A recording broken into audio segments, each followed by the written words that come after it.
ధర్మశాస్త్రం అర్థం కాక చాలా మంది కొట్టుమిట్టాడుతున్నారు. ధర్మశాస్త్రం ఎవరైతే ఫాలో అవట్లేదో వాళ్ళు పాత నిబంధనలు ఎందుకు చదువుతున్నారు నేను అడుగుతున్నా. నీకు పాత నిబంధన వచనాలు ఎందుకు అసలు తీసేరాదు? పాత నిబంధనలో కీర్తన గ్రంథాలు చదువుతారు, ఆది కాండం, ద్వితీయోపదేశ కాండం, ప్రసంగి గ్రంథం, సామెతలు, ఇవన్నీ నీకెందుకు? పాత నిబంధన కదా, వదిలేయచ్చు కదా. వాళ్ళకి అర్థం కాదు. కొత్త నిబంధన పాత నిబంధన గురించి మనం తెలుసుకుందాం.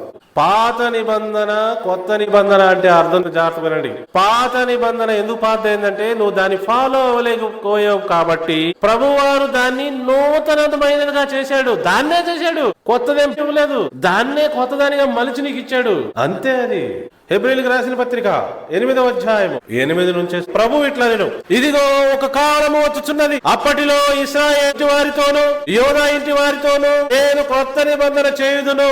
ఎవరితో అండి కొత్త నిబంధన చేసింది ప్రభువారు? క్రైస్తవులతోనా? క్రైస్తవులు ఎక్కడ ఉన్నారు? అసలు యోధా వారు ఉన్నారు, ఇశ్రాయేల్ వారు ఉన్నారు, అంతే. వారితోనే కొత్త నిబంధన చేశాడు. ఎందుకంటే వారికే ధర్మశాస్త్రం ఇచ్చాడు, వాళ్లే ధర్మశాస్త్రం పాటించడంలో ఫెయిల్ అయ్యారు. ఈ రోజున మనం జీవిస్తున్నాం కానీ తింటున్నాము, తాగుతున్నాము, ఏదేదో చూసుకుంటున్నాం, కానీ అవన్నీ కూడా అంత మోసం. ప్రతి మానవుడికి ఈ విషయం అర్థం కావాలి. మనం ఏదేదో చేయడానికి ప్రయత్నిస్తున్నాం ఈ లోకంలో, కానీ ప్రభువారు అంటున్నారు నీవు ధర్మశాస్త్రం పాటించడానికి సృష్టించబడ్డావు. ఫాలో అయితే జీవిస్తావు, ఫాలో అవ్వకపోతే మరణిస్తావు, అంతే. ఎందుకంటే ఆజ్ఞాతిక్రమే పాపం. ఈ ధర్మశాస్త్రాన్ని నువ్వు ఫాలో అవ్వలేకపోవటం వల్లే కదా.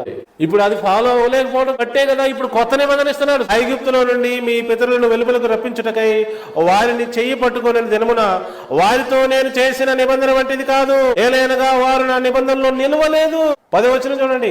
ఆ దినములైన తరువాత ఇశ్రాయేలు ఇంటి వారితో నేను చేయబో నిబంధన ఏదనగా వారి మనస్సులో నా ధర్మ విధులను ఉంచెదను, వారి హృదయముల మీద వాటిని రాయుదును, నేను వారికి దేవుడినై ఉందును, వారు నాకు ప్రజలై ఉందురు.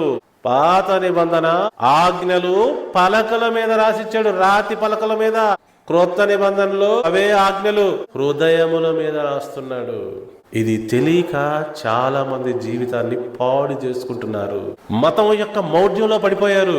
ఒక షో వేస్తారండి, ఆదివారం ఒక షో.